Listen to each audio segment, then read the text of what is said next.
Animadores de Jujutsu Kaisen denunciam más condições de trabalho. Durante a segunda temporada do anime, várias declarações de muito trabalho mal recompensado foram divulgadas na internet e trouxeram de novo o tópico deste debate tão importante sobre a produção de animes. Olá, eu sou a Gabi Xavier e sim, este é um assunto delicado, chato, provavelmente este último caso mais recente de Jujutsu você já ouviu falar aí na internet ao longo dessa semana, porque saiu faz uns 5, 6 dias, mas eu não quero apenas comentar este caso envolvendo Mappa Studio e Jujutsu Kaisen. Eu acho que é importante entrarmos em alguns tópicos que poucas vezes ou quase nunca são comentados, que é onde é a raiz desse problema. É apenas um ou outro estúdio que faz isso? E se fazem, será que é eficaz a gente reduzir tão simploriamente a uma necessidade de lucro? Não estou defendendo, muito pelo contrário. Eu acredito que o problema da jornada de trabalho exaustiva no Japão é muito mais profundo do que parece. Eu acho que todo mundo que assiste e gosta de animes tem que saber tudo que eu vou falar aqui para que a discussão sobre esse problema, que é um grande problema, pare de ser tão simplória e rasa quando o que a gente está presenciando é extremamente complexo. Sobre o último caso, para quem não está sabendo ou para relembrar você, nos últimos dias saíram algumas declarações no Twitter de animadores da produção da segunda temporada de Jujutsu Kaisen reclamando das condições de trabalho dentro do estúdio Mappa e não apenas isso, denunciando que eles foram obrigados a assinar um termo que os calaria para que eles não pudessem exatamente compartilhar na internet as condições precárias de trabalho a que eles estão sendo submetidos. Explico para vocês, parece que uma medida mais recente foi a obrigação dos funcionários dentro desse estúdio, no caso o Mappa, assinarem um acordo que a sigla em inglês é NDA, mas em português a tradução seria Acordo de Não Divulgação.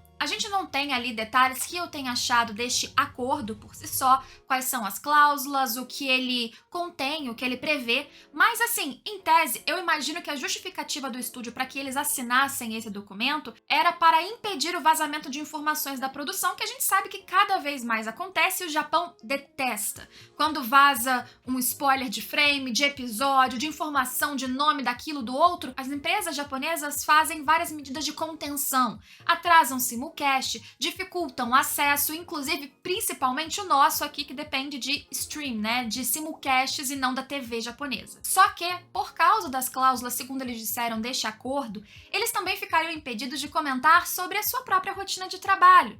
E essa seria uma maneira, segundo as denúncias, de impedir que eles falassem não apenas do trabalho em si, da animação, dos spoilers, do que realmente deve ser sigiloso, mas também das condições às quais eles são submetidos. E isso seria a maior denúncia. Vou ler para vocês alguns desses depoimentos traduzidos para que a gente consiga entender melhor. Em vez de obrigar as pessoas a escreverem um compromisso, né, um acordo de compromisso para evitar reclamações, você poderia criar um ambiente onde elas não reclamariam? Quer dizer, ao invés de vocês nos forçarem a ficar quietos, por que vocês não criam algo que a gente nem precisa denunciar? Essa é a primeira denúncia. Não tenho nada a perder. Se quiser me levar ao tribunal por reclamar, eu aceito. E este tweet foi apagado. Outra declaração de tweet apagada e a tradução do site que eu peguei tá meio quebrada, tá? Então vamos tentar entender. Silenciar a equipe de falar sobre como as condições de trabalho é ironicamente péssimo. Eu acho que ele quis dizer que silenciar a equipe é algo irônico e péssimo. Tá.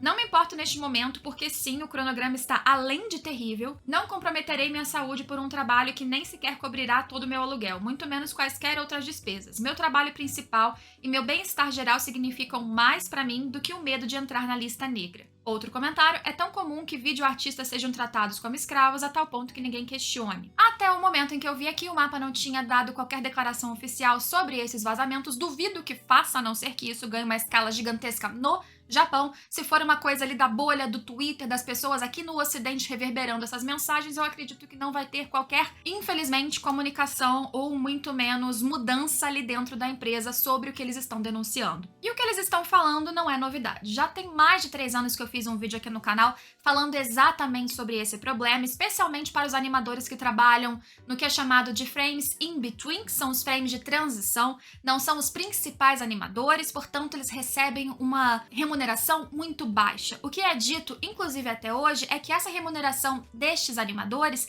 é tão baixa a ponto deles minimamente conseguirem se sustentar em pequenos alojamentos nos subúrbios, por exemplo, de Tóquio ou das grandes cidades. Isso é uma questão sabida. E vamos lá então para entender de onde isso vem. Primeiro, a gente tá vendo um caso de denúncia com o Estúdio Mapa, que é talvez o maior e mais famoso estúdio da nossa atualidade, até porque cada vez mais eles participam da produção de animes muito grandes e famosos, como mesmo Jujutsu Kaisen, recentemente Chainsaw Man, ou mesmo a última temporada de Shingeki no Kyojin, que, fragmentada ou não, ainda foi um grande hype e certamente uma grande fonte de remuneração, além de vários outros títulos, mesmo Vinland Saga e outros animes principalmente de estreia, que cada vez mais eles vão colocando dentro do seu guarda-chuva. O pensamento mais clássico e mais rápido é dizer que o Mapa tá fazendo isso para ganhar dinheiro. E certamente eles estão fazendo de muitas formas medidas para que eles ganhem dinheiro independente dos seus funcionários. Mas isso não é uma prática que vem só com o Estúdio Mapa, nem que nasceu nesta década. Vamos voltar um pouquinho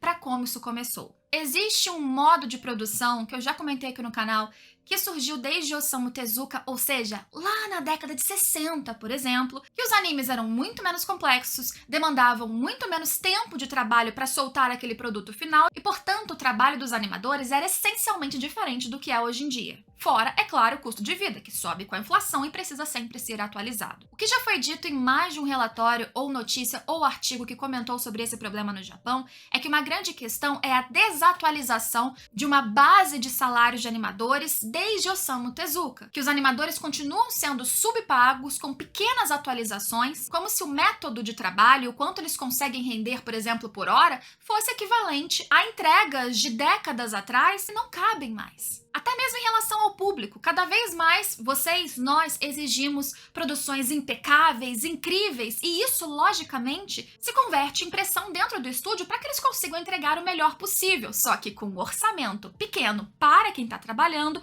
com um cronograma ridículo de tempo para eles entregarem algo que tem que ser impecável, e muitas vezes não dá para isso acontecer, ou se acontece, é às custas de muito suor, muita ralação e pouco dinheiro para muitos daqueles ali que fazem a coisa girar. Geralmente, o diretor, os animadores principais, outras cabeças da equipe que estão em níveis mais acima, eles não vão receber pouco, mas existe toda uma gama que sem eles não sai anime, que aí sim são extremamente mal remunerados. Há um tempo atrás, nesse vídeo mais antigo meu na playlist de indústria de animes, eu falo mais sobre remuneração, quanto geralmente pagam por cada frame e tal. Se vocês quiserem saber mais detalhes, talvez um pouquinho desatualizado, mas uma base muito semelhante a hoje, recomendo que vocês assistam lá. Mas existe um outro porém e uma outra questão que também, apesar de não ser mais assim, especialmente no caso do Estúdio Mapa, continua produzindo efeitos negativos sobre o dinheiro que vai para esses animadores, que é o seguinte. Um anime, quando a gente pensa na escala de dinheiros, quem ganha em cima deste anime, da sua reprodução, dos licenciamentos e dos dinheiros que fazem com bonequinhos e café e não sei o que mais, tipicamente, no passado, você não podia vincular isso, por exemplo, a Madhouse, ao Mapa, a Kyoto Animation, qualquer estúdio que fosse. Isso porque a gente tem que falar do comitê de produção. Por cima de um anime, quem decide quanto vai ser o dinheiro investido, quando vai ser lançado, qual o cronograma e todas as decisões estratégicas de marketing daquele produto em si, quem decide isso é o comitê. E o comitê é formado de algumas empresas. Se vai para o cinema, Toho ou outra empresa de cinema. Se é baseado em um mangá, a editora como Shueisha também está sempre nesse comitê de produção, além de vários outros investidores, Ponyo, a empresa de transmissão da TV.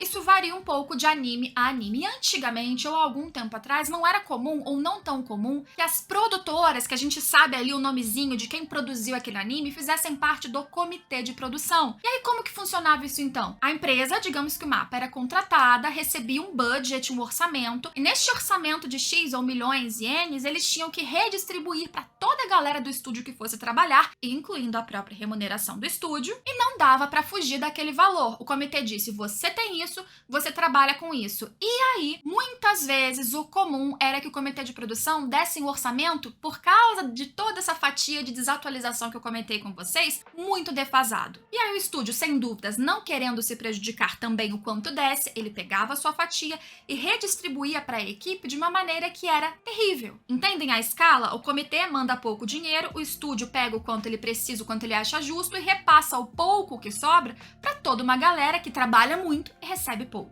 Mas isso não acontece, por exemplo, neste momento com Jujutsu Kaisen ou com vários outros animes do Mappa Studio, inclusive todos esses que eu citei. Mappa Studio faz parte do comitê de produção de todos esses maiores animes que eu citei em vídeo, inclusive Jujutsu. Fazendo parte do comitê de produção, ele não recebe só um bloquinho de salário ali pré-definido, ele recebe royalties. E sobre royalties, entenda que eles têm um percentualzinho X fixo para cada um, aí quanto é, eu não sei dizer, se é 2, se é 10, se é 20, realmente imagino que quem tenha mais é ali a Shueisha, por exemplo, mas tudo que é lucrativo e que vem da marca, por exemplo, Jujutsu, o Mappa fazendo parte desse comitê de produção, ele vai lucrar royalties, ou seja, muita coisa num longo espaço de exploração dessa marca que é gigantesca. E aí essa questão do budget, do orçamento limitado, não faz mais sentido, mas é uma mentalidade que foi colocada e assim como várias questões na jornada de trabalho japonesa, não foi modificada, porque é confortável para todo mundo que está em cima. E nesse ponto eu quero entrar justamente na jornada de trabalho japonesa, como essa é uma questão cultural que tem que ser analisada, inclusive independente da indústria de animes. O problema